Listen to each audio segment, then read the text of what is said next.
Welcome to this week's edition of the People Podcast Playbook.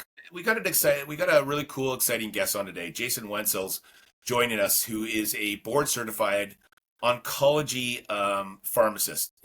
On top of that, he's an entrepreneur. He's a founder of Extend Pharmacy, and he's on a mission. And that mission is to make community-based cancer care more accessible through innovation, collaboration, and pharmacy empowerment, which is near and dear to my heart. For those of you who know me, I went on a journey through cancer as well. So, Jason, this is near and dear to my heart, which is why I'm so glad to have you on the show today. But let's start. This is a really cool concept that you've come up with. And, when we're talking about healthcare and an oncology pharmacy, that mission seems, or I'm thinking, would be deeply personal, right? So how do you make sure yourself and your team don't get burnt out by, being empathetic and doing this all?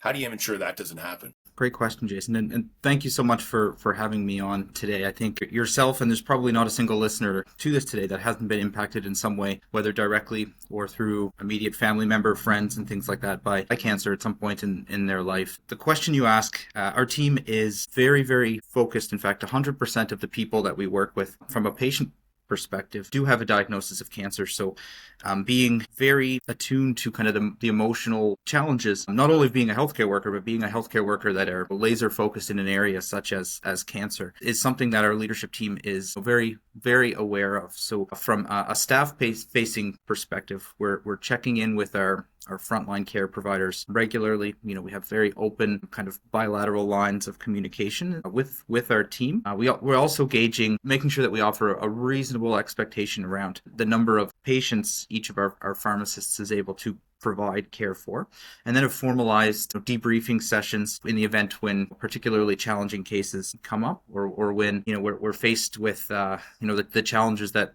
can come from less than ideal outcomes when we have patients that we're really attached to. And in addition to that, we also have some pretty strong employee assistance programs that are partnering with us, but outside of kind of the direct umbrella of our team. So our pharmacists are able to kind of reach out and get a little bit of extra help in the emotional space when these situations arise when they're in the workplace. That's powerful. This journey start, Jason? How did you kind of come up with this concept and this idea? How did it all begin? Yeah, absolutely. So I always like to say that I'm a pharmacist by profession, but an oncology or a cancer care pharmacist by passion. And I've been an oncology pharmacist for about 15 years now here in the Ottawa area. And the first 10 of those years started out as an inpatient oncology pharmacist here in Ottawa at a large tertiary health center. So for those who maybe not be familiar, everyone thinks of pharmacists as their community pharmacist, or who they may be in contact with at a community pharmacy. But there are specialized pharmacists kind of throughout the healthcare journey, including in large hospitals. And in large hospitals, they often specialized in clinical areas. Most people know a heart doctor or a cancer doctor and things like that. There's specialist pharmacists in those areas as well. And I've been practicing in the inpatient side of oncology for about 10 years, so the first 10 years of my career. And it was a very, very rewarding interdisciplinary job. And a lot of the patients that we would see in that practice were people who were admitted to the hospital, had a diagnosis of cancer, and were either there for urgent treatment, or because of a toxicity from the treatment, or because of a medical complication, and they had cancer. So around that 10-year mark, was also doing a master's of health management. And one of those longitudinal projects within that program was to sort of create an alternative health system model. And at that 10-year mark, we had noticed more and more people in our community being admitted to the hospital on what are called oral take-home cancer drugs. So these are pill-based cancer treatments that patients are taking at home. Around that time when I was doing this project, we said, well, why not take this expertise of our pharmacy team and make it a little bit more accessible to patients in a community setting. And the whole idea in my mind was that you have patients admitted to hospital on with very bad side effects sometimes, and you don't get to these bad side effects without first having some warning signs up front. So we wanted to be able to create a practice which has now evolved into Extend Pharmacy that brings the accessibility and the knowledge of oncology pharmacists out of the hospital and into a community setting so that patients can access it much more quickly and get that guidance around side effects and really just have their pharmacist who's an expert in oncology available to them, when they pick up the phone and things like that. So that was the underlying kind of concept, and the more we explored it with real world dispensing data, real world cancer prevalences, the more we were encouraged that this might be something that's worth a try. And then we opened kind of the flagship site, the Extend Pharmacy site in Ottawa in November of 2019, and it's been something that has grown week over week since inception. But most importantly, we've learned from our patients that this is a model of accessible care that is very important and impactful within their cancer journey so far. So needed right now. It's, you said it earlier, there's somebody in everybody's life that everybody's been affected by cancer in some form, right? You talk about other pharmacies and collaboration amongst pharmacies. How do you foster a mindset of shared success when typically these industries are very competitive, right? The pharmacy across the street is competitive with the other pharmacy, just down the road, right? So how do you foster that mindset amongst pharmacists? Yeah. So that's something that we're working on. So part of it is based on the feedback that we've gotten from our patients. They have really reflected positively and given us really good feedback on this type of model of care. So for us, it became a question of, well, how do we extend to be able to serve more patients outside of our Ottawa area? As an entrepreneur and as a business owner, we're often looking to other systems that work in other industries and say, hey, can something like this apply to a healthcare space or a pharmacy space that maybe isn't used to this element of cooperation or collaboration? And you're absolutely right? The pharmacy industry, and in particular, there's a subset called the specialty pharmacy industry that often works with high cost medicines, rare medicines, medicines that have, very specific access issues, distribution issues, and things like that. So pharmacy in general, as well as specialty pharmacy, historically has been a very competitive industry. And that's largely because, the primary funding model for pharmacy is still prescription dispensing and the revenue that comes from prescription dispensing. So we look across, this healthcare landscape, and right now we're focusing in Ontario because that is where we're most familiar and where our practice is set up. But we're beginning to see in a broader healthcare landscape that patients are asking for care closer to home, and hospitals are looking for ways to focus on acute care issues but also be able to better support patients reliably closer to their home, so tertiary resources and things aren't being used for issues that are could be managed in a community setting. So looking at this, and our Extend Pharmacy practice really kind of straddles on both a community pharmacy or a traditional retail pharmacy, but also this highly specialty lens in the oncology space. And one of the things that we've learned from that experience is that patients really that get to choose their community pharmacy, are with those pharmacies for a reason. And those pharmacies, independent pharmacies or chain retail pharmacies, really know their patients, they know their family, they have years worth of history of supporting their healthcare in the community. But the challenge that we've seen evolve over the history of specialty pharmacy is that these community pharmacies aren't often involved in, or maybe don't even know of, these type of specialty prescriptions that patients are getting from, more central, more specialized pharmacies. To answer your question, we've gotten to this point where we're going to try collaboration because it's something that hasn't been tried. We know that patients love their community pharmacist, but that community pharmacist has been written out of that equation for providing specialty care to patients. And it's a bit of a knowledge gap as well. Yeah. Because specialty pharmacy, cancer care pharmacy, we can teach somebody something once, but in 3 months that might be outdated because of the pace of clinical change and things like that. Yeah.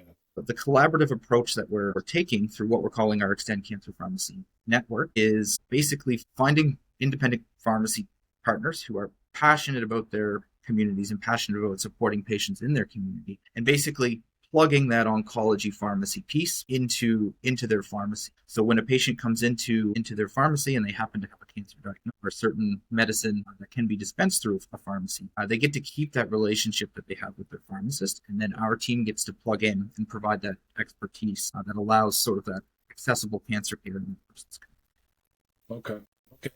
It's just in such a. It's funny. I'm happy for you that you're in a growth model, but I'm also saddened by you're in a growth model because there's such a need out there, right? And it's just crazy that, how much this is needed, right? So as Extend Pharmacy grows, what what traits do you look at in the people that are coming onto your team? What are you looking for in a leader and somebody that's coming onto the team to help you grow the brand and help you grow beyond Ontario, hopefully in hopefully less than a year, right?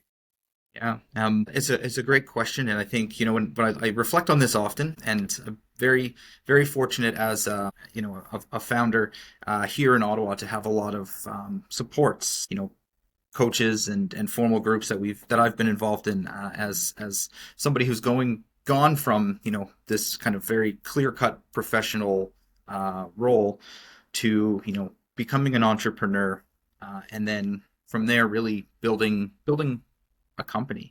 So for me, this journey from pharmacist founder to now for the first time over the last year have really begun to think like and structure my role like more of a president and a CEO of a growing company.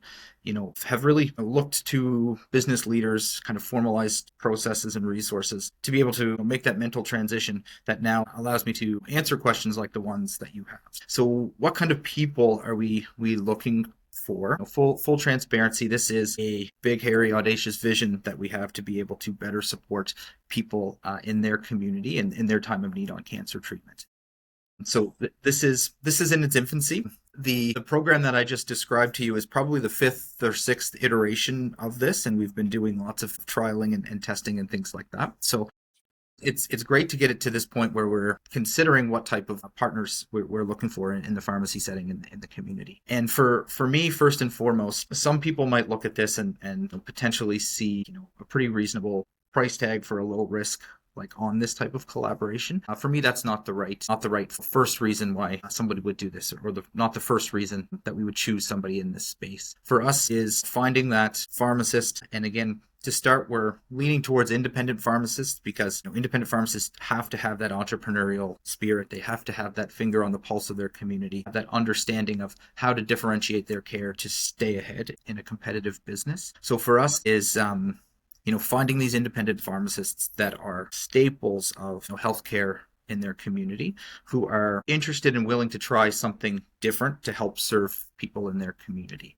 If anyone's gone to a pharmacy lately, it's very common for kind of community or retail pharmacies to differentiate in vaccine clinics or travel clinics or chronic disease care like diabetes care or elder care or home care. Nobody yet has been able to successfully differentiate, in oncology care because of the pace of change and because of the clinical complexity. So for us, we're looking for partners who are keen, excited, anchored as reliable, trustworthy professionals in their community that are willing to try something different that hasn't really been tried yet. Yeah. How many partners do you have right now, Jason? Yeah, so at this time, we have our pipeline of partners, and we have our first kind of rollout of the franchise happening this fall. Good for you. Good for you. It's so needed. What was the biggest challenge of, and I'm talking personally for yourself, being the pharmacist and then taking, that kind of background, which, pharmacists are so important to our communities, but taking that to more of an entrepreneur now. So what was your biggest challenge where you said, wow, I'm a pharmacist, but now I have to think a little differently probably and being a little more of an entrepreneur to build this?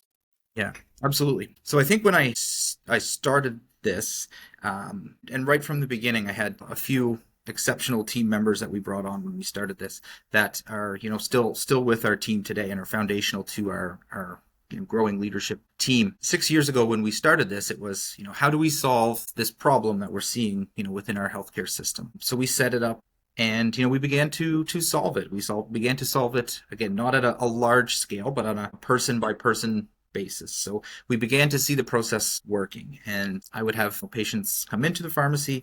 We would go through what we call our kind of proprietary extended cancer care process. So that is, the evidence informed process that we've built that makes sure that we're following and exceeding both provincial and kind of national professional recommendations in the care of these patients. And we began to see that work. And I'm a big believer in proponent of the flywheel concept as well, and we saw that work, and then it began to continue to work, and then it began or continued to outpace what we were able to do as one or two or three pharmacists. So very quickly it went from us trying to solve a problem to it growing into something that required a different mindset for us to scale. And very quickly we built teams and systems, and each of those teams specialize in an individual piece of the care for these patients because it's grown and has become so complex that it's no longer one person that follows the reimbursement, the counseling, the delivery, all of these things that are involved in this process. It quickly outgrew the ability for one person to do an excellent job in all of those things. So for our team and as a leader, it was a really unique experience to do each of these roles, but then be able to really practice, elevating and delegating, creating jobs for people that are exceptional at those individual roles, while our leadership team continues to grow and then have a familiarity with those roles of the rest of our team. So for me, it was really that going from a traditional professional role in delivering these services to building a system that allows the scalability of care provision. And now the next kind of challenge is doing this in a way that is in a collaborative fashion where we don't necessarily have all of the same control through partnering with other pharmacies versus keeping everything in-house. How do you compete? And what I mean by that is, you're talking a lot about independent pharmacies.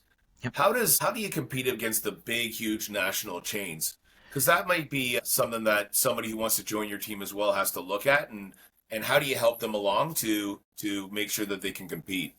Yeah. Great question. And again, this is something that we've been discussing internally, trying different things. And ultimately, for us, it is always the patient's right to choose where they receive their pharmacy care. When we look at a large specialty network or a large national specialty pharmacy provider, this delivering specialty care isn't new in Canada, and the way that it's been built over the last few decades is a series of verticals within the private healthcare system that help to ensure these companies are able to retain patients for the molecules or the drugs that they represent in their vertical. And a lot of times, patients don't know they have a choice. Now, whether that's intentional or if it's crafted that way within the system. But really what we're trying to do is make sure that people realize that they do have a choice in the pharmacy that they choose. And most of the time, as of right now, independent pharmacy, community pharmacy is largely written out of that choice. And that's for a myriad of reasons, some intentional, some maybe less so. But really what we're trying to do is give patients informed choice of where they're able to receive their health care. Now, the counter to that is we're very strong believers in that, if someone chooses their community pharmacy, that care has to be as good or better than what they would have received in a specialty pharmacy setting. And, I'm not here knocking big pharmacies. I think they do. They're able to concentrate on specialty molecules, so that concentrates expertise around the medicine, around delivering and refining those systems. So it's not like the patients are left in the dark by any means, but if we want to enable this informed choice for patients, the option that they have to choose, in my mind, in our team's mind, has to be at least at the level, ideally better than the care that they would receive otherwise. You're looking at the whole kind of market, pharmacies in general, right? Yep. What are the biggest challenges pharmacists in general face with take-home cancer drugs? What are the biggest challenges there? Yeah, there's challenges all across, from the second that pharmacist receives a prescription, and I'm holding my hand up as if it was paper. It's often digital at this point. There's challenges throughout the process, and some of these are intentional challenges. again, we could have a whole other discussion around sort of some of the direction that pharmacy and healthcare is going in Canada right now that, very much parallels what we saw happening south of the border years ago. So when we talk about restrictive things that more so funnel patients into certain pharmacies or certain pharmacy insurance agreements, so preferred provider networks or patient support programs that aren't open about patient choice, that off the top is a very objective deterrent for independent pharmacies to be able to get certain specialty prescriptions, including those in the oncology space. But then there's also a bit of a practical reservation as well in that, I remember when I went through pharmacy school 15 years ago, we learned about, one subset of a hematology or hematological malignancy, and we learned about breast cancer. And, everything I've learned at school is outdated because of the pace of clinical change. I even remember 10, 15 years ago, prostate cancer or breast cancer was largely, this chemotherapy or this chemotherapy. Now with improvements in the health system and in testing and better understanding, mutations of individual cancers, cancer isn't cancer anymore, or prostate cancer isn't prostate cancer. It's a very specific subtype often. So for a frontline pharmacist to be aware of that pace of clinical change and what insurances are covering and what they're not, and how to get copays or additional fees covered for their patients, understanding niche side effects or toxicities that can happen with these molecules that they don't see very often. These are all very practical challenges across all specialty fields, but in particular oncology that pharmacists are faced with. So I always like to say that, pharmacists are exceptional generalists in healthcare. They are like the family doctors of the pharmacy world, the retail pharmacists. So they have to be on top of so many changing elements of healthcare and of clinical services that, being laser focused on oncology is a very hard thing to do unless you're plugging into kind of a collaborative specialty oncology pharmacy. Yeah, absolutely. If you had to give one or two pieces of advice to pharmacists looking to differentiate their services in general, what would that advice be? Find your niche. I've always been a big believer in defining niche as the intersection of your passion and your expertise. Independent pharmacies have the wonderful luxury of being integrated into their community. So they have that finger on the pulse, right? And your niche in one community may be different than a needed niche in another community. Your patients, where the gaps in local healthcare delivery are. So to find that niche and do something about it, essentially, I think take action. There is, it's not a secret in retail or community pharmacy that, there probably needs to be some type of a change that happens in that, pharmacists need to specialize in something to be able to better support patients in their community. And that could be specializing in, weight loss management, in chronic disease management like diabetes or high blood pressure or something like that.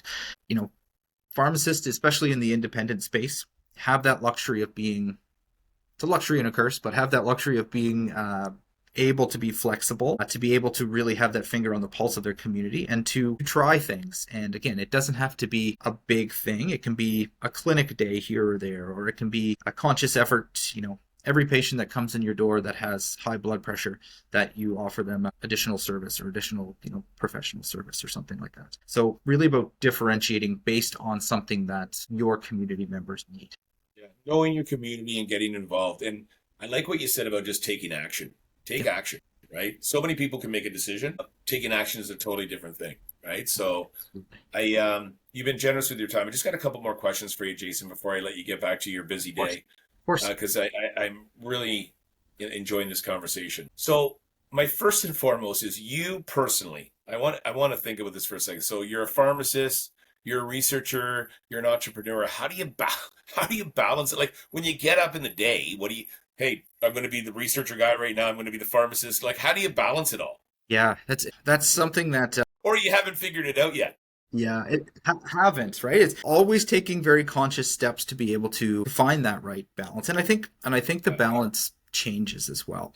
When I started this, I was very much at the forefront and at the top of my game from a clinical oncology pharmacy perspective, right? I knew all the trials, knew everything, all the side effects, what was covered, what wasn't. And I think as, I've stepped away from that frontline clinical role to be able to better support my managers and coordinators through the managers, having to shift focus a little bit. So for me, I've lost a lot of that clinical, right off the top of my knowledge type piece of it, but I'm very confident that the people that we have in those roles know that type of thing. So for me, it is a balance. I also am acutely aware of how I want to spend my time and how I want to be a husband as well as a parent to our 5 and 3-year-old. And this to me is where, we always talk about working on the business as entrepreneurs or as founders and CEOs, but working on ourselves as well to, really balance out, and live this life that one would be proud to live.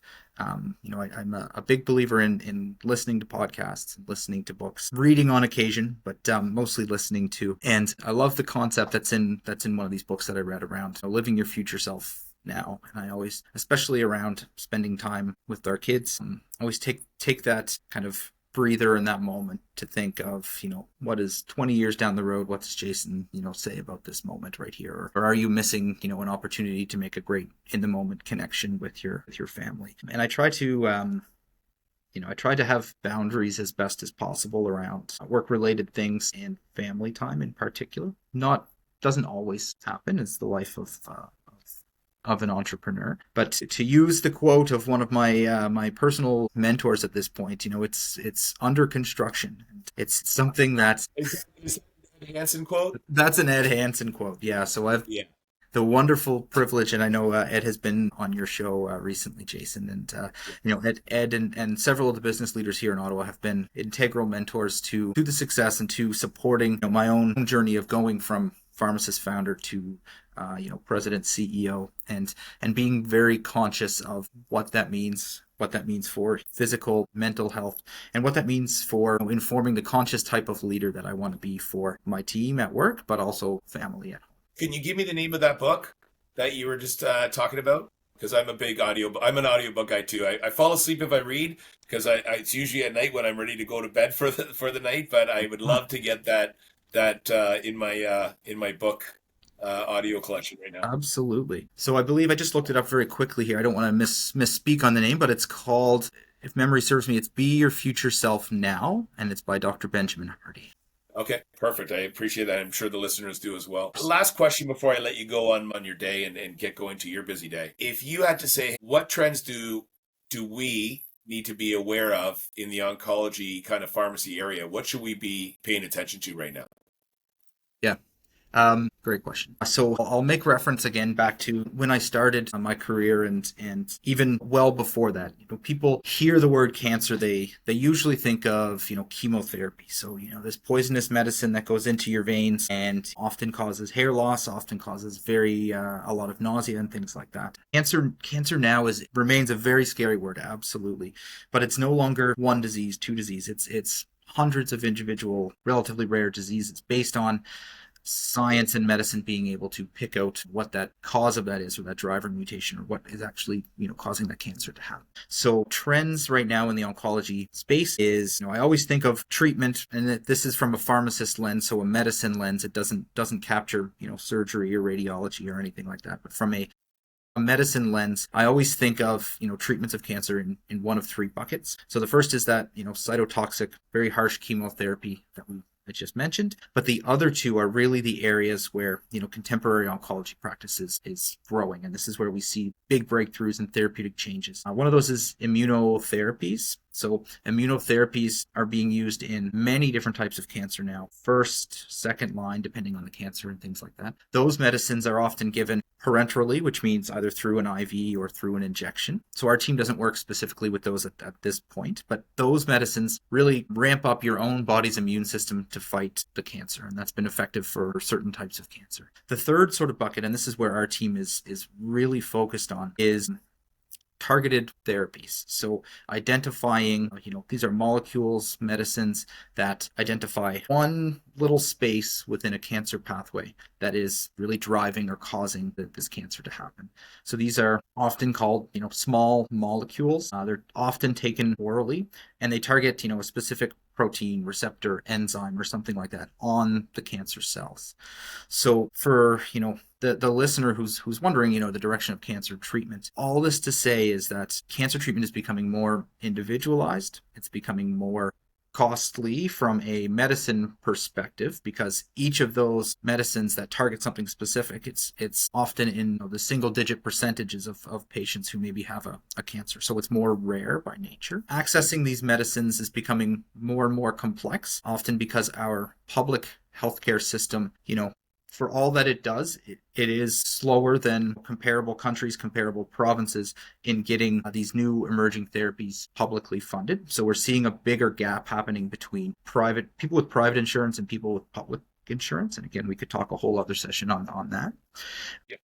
But really, the last element of that is oncology-related care, cancer care, happening more so in the home, right? So when you're on these pill-based medicines, it's up to the patient to take them on the right time, the right schedule, avoid interactions, and take them at home. Whereas in the past, cancer care was more commonly delivered at a cancer center where you go in, you see a nurse, you see a physician, and get an IV. So that element of taking your treatment at home really kind of separates people from that continuous access to healthcare providers and things like that. And that is a big driver behind, what we are trying to do with the ECPN or the Extend Cancer Pharmacy Network is really bridge that gap to community pharmacy cancer care so that patients who are taking these medicines at home in their communities can go to their knowledgeable ECPN pharmacy and get those supports around how to manage side effects and how to get their medicine covered and different things like that. So yeah, I think that's how I would kind of summarize the trends in oncology right now.